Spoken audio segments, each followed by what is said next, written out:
আসসালামু আলাইকুম। Blog with নাজুর চ্যানেলের পক্ষ থেকে সবাইকে স্বাগতম। আশা করি যে যেখানতে আমার এই ভিডিওটি দেখছেন সবাই ভালো আছেন। আমিও আলহামদুলিল্লাহ ভালো আছি। রান্নার আগে আমি সব কিছু গুছিয়ে রান্না করতে আসি। সব কিছু গুছিয়ে নিয়ে আসলে রান্না করতে তেমন একটা টাইম লাগে না। আরও প্রধান সমস্যা সাপ্লাইয়ের গ্যাসটা যেহেতু বেশিক্ষণ থাকে না, তাই আমি সব সময় রান্নার আগে সব কিছু গুছিয়ে নিয়ে আসি। আজ ভাবছি একই সবজি দিয়ে 2 রকমের মাছ রান্না করব। ক্যাপশন দেখে বুঝতেই পারছেন আজ ভিডিওটা কোন রিলেটেড। আমার বাসায় যেহেতু আমার আব্বা আসছে গ্রাম থেকে ডাক্তার দেখানোর জন্য, আব্বা মাছ মাংস খেতে তেমন একটা পছন্দ করেন না, শাক সবজি খেতে খুবই পছন্দ করেন। সে কথা মাথায় রেখে আজকে রান্নাটা করে নিচ্ছি। ছোট ছোট ট্যাংরা মাছ দিয়ে মূলা রান্না করব।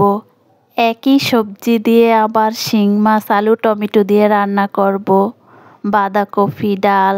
তো এখানে মশলাটা কষানো শেষ, এখন দিয়ে দিব মূলা আলু।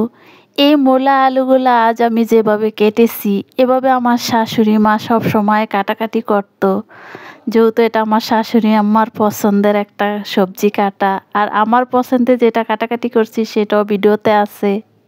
উনি সব সময় এভাবে মূলা আলু দিয়ে মাছ রান্না করতেন। এটা আমাদের একটা আঞ্চলিক সবজি কাটা। আসলে সবজি কে কীভাবে কাটবে বা রান্নার সাথে স্বাদের সাথে সবজি কাটার কোনো সম্পর্ক নাই। আজ অনেক দিন পর গোল গোল পিস করে এভাবে সবজি কাটলাম। আসলে কিছু কাজকর্মে অনেক সময় পুরনো দিনের কথা কেউ মনে করিয়ে দেয়। আসলে আমি কে, জীবন থেকে যে সময়গুলো চলে যায় সেগুলো অতীত হয়ে যায়। আর আমি আমার পছন্দ মতো এই যে লম্বালম্বিভাবে সবজিগুলা কেটে নিচ্ছি আর এখন কষিয়ে নিচ্ছি। আমার শাশুড়ি সবসময় গোল গোল পিস করে কাটাকাটি করে, জানি না কেন। নাস্তা তৈরি করে তাড়াহুড়া করে আমি রান্নাগুলা করে নিচ্ছি। এই পর্যায়ে আমার প্রত্যেকটা রান্নাই শেষ। এখন ধনেপাতা দিয়ে লবণ চেক করে তরকারিগুলা উঠিয়ে নিব।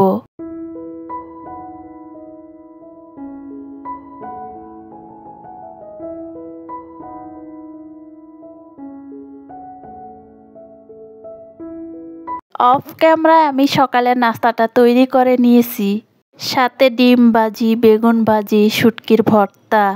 আসলে বাবা মা ভাই বোন কাছে আসলে সে অনুভূতি ফিলিংস আসলে বোঝানোর মতো না। নাস্তা খেতে দিয়ে আমার আব্বা মেয়েকে আমি একটু ভিডিও করে নিচ্ছি। আসলে আব্বা তো খেয়ালই করে না, তাছাড়া উনি এগুলা বুঝেও না। আসলে আমার কাছে মনে হয় বাবা মা নিয়ে আশ্রয় বৃক্ষ বট গাছ। বাবা মাকে নিয়ে কিছু আর বলার নাই, বেঁচে থাকুক হাজারো বাবা মা। তো নাস্তা খেয়ে হাসপাতালে চলে আসছি আর এখানে সিরিয়াল দিয়ে বসে আছি। এখনও ডাক্তার আসেনি, তো আমি একটু ঘুরে ঘুরে ভিডিও করছি। আসলে অসুস্থ হলে বোঝা যায় সুস্থতা কত নেয়ামত। তো এখানে কিছুক্ষণ সিরিয়ালে আমি বসেছিলাম, তো আব্বাকে বললাম যে আমি নিচ থেকে ঘুরে আসি, যেহেতু আমাদের সিরিয়াল অনেকটাই দেরিতে। এক জায়গায় অনেকক্ষণ বসে থাকতে আমার কাছে বোরিং লাগে।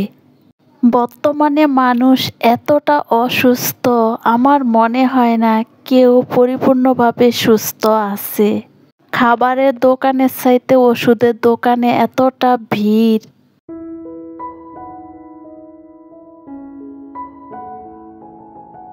এই তো এদিকে আমার আব্বাকে ডাক্তার দেখিয়ে বাসার উদ্দেশ্যে রওনা দিচ্ছি। শাহবাগের জাদুঘরের সামনে এত ভিড়, এখানে রাস্তা বন্ধ, অনেক জ্যাম জট লেগে আছে। আর অন্য সাইডে মিছিল মিটিং চলতেছে।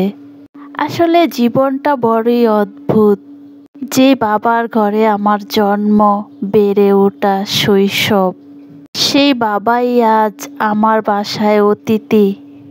বয়স হলে বাবা মা বড়রা একদিন বাচ্চা হয়ে যায়, ছোট হয়ে যায়, তাই না? ভাবতে অবাক লাগে। আসলে চাইলেই মানুষের জীবন যৌবন হায়াত মোদ ধরে রাখা যায় না। কয়েকদিন যাবৎ আমি অনেক ব্যস্ত, ঠিকঠাক মতো ভিডিও দিচ্ছি না। আর যে কাজ যেভাবেই রেখেছি সেভাবেই পড়ে আছে। তো এদিকে ঘরের কাজগুলো টুকিটাকি গুছিয়ে নিচ্ছি। অফ ক্যামেরায় আমি দুপুরের খাবারটা খেয়ে নিচ্ছি আর এখানে ফিল্টারটা ধুয়ে পরিষ্কার করে নিচ্ছি। এখন শুকিয়ে গেছে, ভাবছি যে একটু পানি দিয়ে দেই, ফিল্টারে যেহেতু পানি নাই। আমরা যারা হাউসওয়াইফ আছি, ঘর থেকে বের হয়ে 4-5 ঘন্টা বাহিরে থাকলে ঘরের কাজ কোনোটাই ঠিকঠাক মতো হয় না, সবটাই এলোমেলো হয়ে থাকে। অনেক সময় হয় কি বাহির থেকে এসে ঘরে আর কাজ করার মুড থাকে না।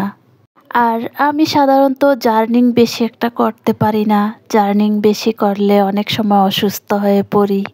তো ঘরে টুকিটাকি অনেক কিছু গুছিয়ে এখন বিকালের নাস্তার আয়োজন করলাম। কিছু মুড়ি ভর্তা তৈরি করব আর বাহির থেকে কিছু বাফা পিঠা নিয়ে আসছি। ভাবছি ঝাল মিষ্টি দোনোটাই খাবো, সাথে চা তো থাকবেই। আমি জানি না এই মুহূর্তে কে কোথা থেকে আমার এই ভিডিওটা দেখছেন বা দেখতাছেন। দেখতে থাকেন, দেখতে দেখতে যদি বিন্দু পরিমাণও ভালো লাগে তাহলে একটি লাইক দিয়ে চ্যানেলটি সাবস্ক্রাইব করে আমার পাশে থেকে যাবেন।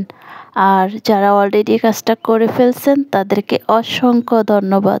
শীত মানেই পিঠাপুলি।